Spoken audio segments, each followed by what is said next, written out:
Hello বন্ধুরা, চলে এসেছি আবার নতুন ভিডিও নিয়ে। এই আজকে একটা গ্ল্যামার গাড়ি আসছে, এটা দিয়ে গেছে। গাড়িটার সার্ভিসিং হবে। আর প্রবলেম হচ্ছে বলতে গাড়িটার হচ্ছে তোমার স্টার্ট করলে মানে সেই চলতে চলতে গাড়ি বন্ধ হয়ে যাচ্ছে, আর পিক আপ বাড়ালে ছেড়ে ছেড়ে দিচ্ছে। জাস্ট এবার গোটা গাড়িটা খোলা রয়েছে। গাড়িটার প্রবলেম এখন আমি খুলিনি, কিন্তু আমি চেক করে দেখলাম গাড়িটার প্রবলেম হচ্ছে। তোমাদেরকে বলে দিচ্ছি, একটা প্রবলেম হচ্ছে। এদের এখানে একটা থাকে অয়েল ফিল্টার, এর ভেতরে যে ফিল্টারটা আছে ওই ফিল্টারটা জাম হয়ে গেলে এটা হয়। অনেক সময় তেলটা পায় না বলে তখন ছেড়ে ছেড়ে দেয়, বন্ধ হয়ে যায়। তো জাস্ট এটাকে খুলে একটা ছোট্ট ফিল্টার থাকে, ওই ফিল্টারটা পাল্টে দিলেই হয়ে যাবে। ঠিক আছে, তোমাদেরকে আমি ফিল্টারটা দেখাচ্ছি। দেখো,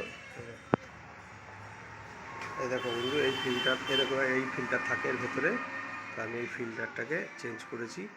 ঠিক আছে, চেঞ্জ করবো, এটা অন্য গাড়ির। আমি একটা ফিল্টার এটা চেঞ্জ করবো, এটা এনে রেখেছি। এটাকে চেঞ্জ করে দিয়ে সব করে তোমাকে আবার দেখিয়ে দেবো। ঠিক আছে, ওকে, বাই। লাইক, শেয়ার, সাবস্ক্রাইব করে দিও বন্ধুরা। আসবো আবার নেক্সট ভিডিওতে।